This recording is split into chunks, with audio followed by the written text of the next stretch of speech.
Bom dia, meus amores e minhas amoras, tudo bem com vocês? Bom, começando mais uma aula, hoje, dia 16 de setembro, né? Camisa é a mesma, roupa é a mesma, cabelo tá embaçado com o mesmo, mas faz parte, né? Então vamos lá. Já estamos seguindo o conteúdo do quarto bimestre. Vou botar aqui, ó, onde nós temos que ver toda a parte de quantidade de movimento, impulso, teorema do impulso, colisões, e todas essas colisões a gente vai ver nas próximas aulas. Então, em resumo, nós vimos lá que impulso é uma força vezes um tempo, tudo bem? Chegamos a fazer exercícios. Vimos também que a quantidade de movimento ela vai estar associada à massa vezes a velocidade. E nesse caso ficou fazer os exercícios para casa. Então vamos lá. Suponha que uma velocidade de um objeto obedeça a seguinte equação. Então ele deu a equação. Sendo a massa desse objeto igual a 3, calcule a quantidade de movimento no tempo igual a 5. Então, a equação é bem simples. Ele me dá a velocidade em função do tempo, ou seja, dependendo do tempo, ele vai ter uma velocidade diferente. Nesse caso, o tempo vai ser de 5 segundos. Então, no lugar do T, eu boto 5. Então, vai ficar menos 10, 6 metros por segundo.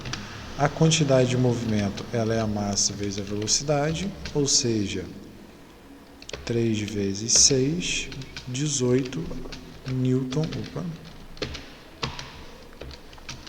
vezes segundo. Tudo bem? Então, achamos aqui a nossa resposta do dever de casa. Próxima questão, ele fala: determine a quantidade de movimento de um objeto de massa de 6 kg, que se move com velocidade igual a 40 metros por segundo. Então, isso é tranquilaço, né? Então, vamos lá. Quantidade de movimento é massa vezes velocidade, ou seja, 6 vezes 40. Isso aqui vai dar 6 vezes 4, 24. 240 newton vezes segundo. Achamos nossa resposta. Tudo bem, gente? Tranquilo? Dúvidas? Então, o que acontece? Acontece que tanto o impulso quanto a quantidade de movimento eles se relacionam entre si. Então, o impulso, eu posso dizer que ele é a variação da quantidade de movimento. Ou seja, o impulso de uma força resulta de um sistema de forças que agem sobre um corpo, igual a variação da quantidade de movimento. Então, dependendo de como o meu corpo estava e eu aplico uma força sobre ele, esse corpo ele aumenta a velocidade ou ele diminui a velocidade. Então, o impulso é variação da quantidade de movimento, ou eu posso dizer que é a variação da massa vezes a velocidade, certo? Então, imagina, eu tenho uma bola andando, eu aplico uma força sobre ela, ela vai aumentar ou vai diminuir. Então, isso é o impulso. E aqui é interessante que se a gente pegar a fórmula do impulso e modificar ela, nós chegamos à fórmula da segunda lei de Newton, a F igual a ma. Olha que interessante. E aí vem um grande spoiler. Quando Newton previu as leis de Newton, na verdade ele não estava falando de força. Ele não estava fazendo a fórmula para F igual a ma, ele estava fazendo a fórmula para quantidade de movimento. Tanto que a gente consegue obter hoje ela, né, e fazer essa relação. Tranquilo? Então vamos para uma questãozinha aqui, ó, já está até resolvida. Uma bola de massa de 0,5 kg é chutada para o gol, quando chegando ao goleiro com velocidade de 40 metros por segundo e rebatida por ele. Sai com velocidade de 30 numa direção perpendicular ao movimento inicial. O impulso da bola sofre através da intervenção do goleiro é. Então, aqui eu vou só mudar porque a gente vai resolver essa questão, ela tem outra situação. Então, ela com velocidade de 30 numa direção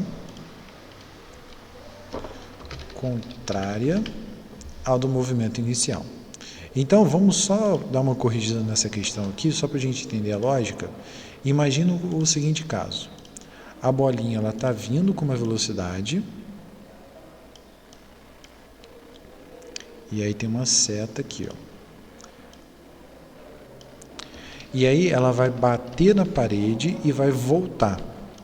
O único detalhe que a gente tem que ter com quantidade de movimento é que nesse caso a quantidade de movimento ela sempre vai, ela é um vetor, então faz diferença se o cara está indo para uma direção ou se ele está voltando para outra. Ou seja, nesse caso aqui, como ele está indo com uma velocidade de 40, eu tenho que dizer que a minha velocidade ela é 40 metros por segundo. Depois que ele bate na parede, ele volta contrário ao movimento inicial, ou seja, ele vai voltar com uma velocidade contrária. Então agora ele vai voltar com uma velocidade de 30, menos 30 no caso, exatamente porque é contrário à posição inicial. Então pensa comigo, sempre que a velocidade for para a direita, o corpo for para a direita, eu vou somar a velocidade, então vai ser positivo. Sempre que ela for para a esquerda, eu vou subtrair a velocidade, então ela é negativa, tudo bem? Então, como que vai ficar a quantidade, o impulso desse cara? O impulso é a variação da quantidade de movimento, ou seja, esse corpo vai se mover, é a quantidade de movimento final menos inicial, massa é a velocidade final menos inicial, ele começa o movimento com 40 e termina com 30. Só que nesse caso, o 30 é negativo aqui, ó, menos 30. Então, se a gente fizer a nossa conta aqui, esse cara vai dar menos, então eu vou ter menos 15 menos 20, esse cara vai dar menos 35 newtons por segundo. Por que que a força, o impulso é negativo? Porque a força é negativa, o corpo está vindo. Conforme o corpo vem, eu bato nesse objeto, esse objeto volta. Então significa que a força está para o lado contrário normal dele. Por isso que esse impulso ele é negativo. Tudo bem? Dúvidas? Então vamos resolver o mesmo caso, só que agora esse cara ele está perpendicular. Então deixa eu fazer aqui uma malandragem, que eu vou copiar esse cara aqui, ó.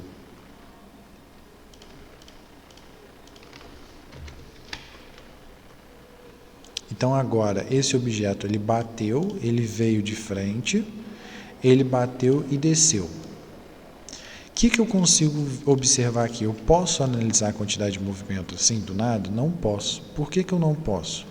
Porque a quantidade de movimento é uma quantidade de movimento linear. Repare que agora ele não está andando em linha reta. Ele está indo em uma direção, depois ele muda a direção.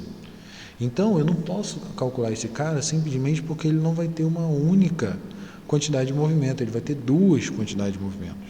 Uma associada a x, outra associada a y. Então, vê se você consegue entender aqui comigo, acompanhar. Inicialmente, ele se move só em x, tudo bem? X, y. X é horizontal, y é vertical. Então, como ele se move só em x, eu vou chamar esse cara de um Vx.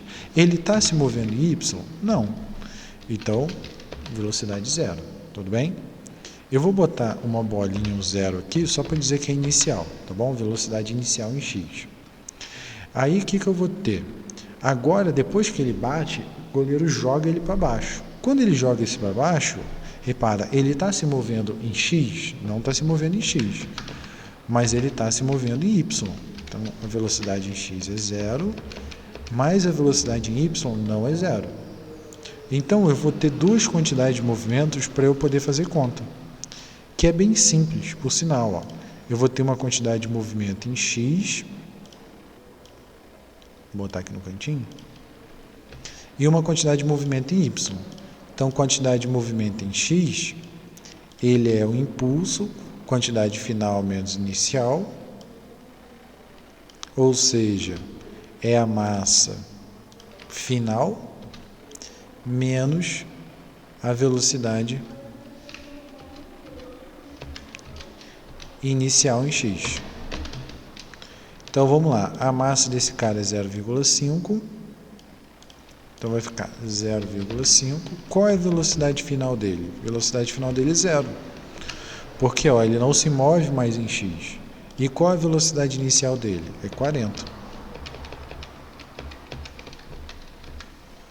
Então eu vou ter que esse cara aqui vai dar zero, mais alguma coisa vai dar zero, esse cara aqui vai dar menos 20.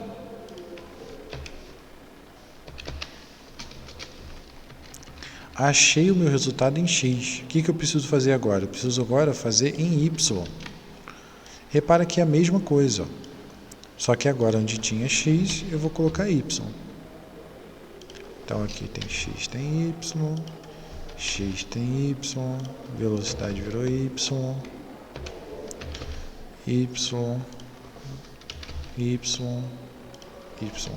Então vamos ver os valores. Qual é a velocidade final em y? Menos 30. Então aqui vai entrar menos 30. Qual é a velocidade inicial em y? Zero, porque ele não se movimenta. Então eu vou ter 0,5 menos 30, esse cara vai dar menos 15.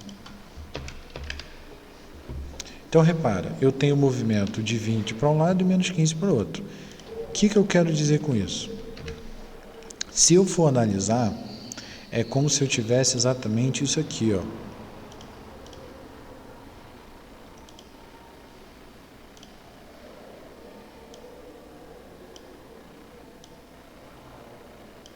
Eu tivesse um triângulo. De um lado eu tenho o meu movimento em y, do outro eu vou ter meu movimento em x. E aí, como que eu vou achar esse cara resultante? Quando eu tenho um triângulo e eu quero achar, nesse caso, a hipotenusa, como que eu calculo esse cara? Eu calculo ele através de um Pitágoras. Então, é só calcular Pitágoras que eu vou achar esse resultado. Então, eu quero dizer, na verdade, que se eu pegar, vou chamar esse cara um pouquinho mais para cima, deixa eu ver se eu consigo chamar ele um pouco mais para cima. Opa!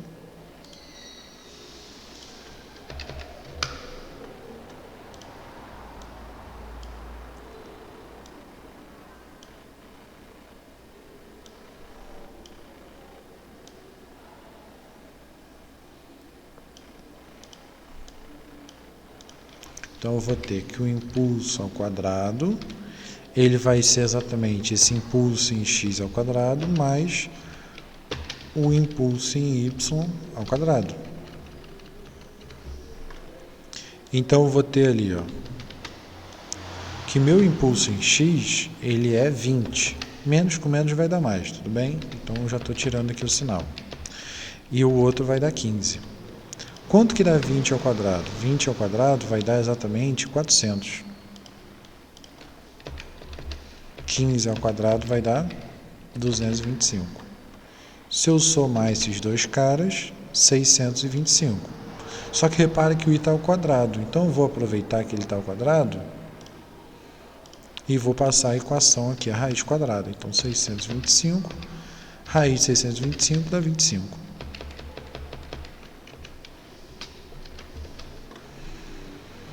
Então, o impulso que eu estou querendo calcular é exatamente 25 newton/segundo. Repara que faz diferença se esse cara se movimenta no meu eixo X e repentinamente ele muda de direção. Ou seja, o meu impulso é totalmente diferente. Eu tenho que calcular em um eixo e depois eu tenho que calcular no outro. Tudo bem? Então, temos para casa aqui duas atividades, certo? Então, façam as atividades e corrigimos na próxima aula. Tudo bem, gente? Então, terminamos por aqui. Até a próxima. Falou!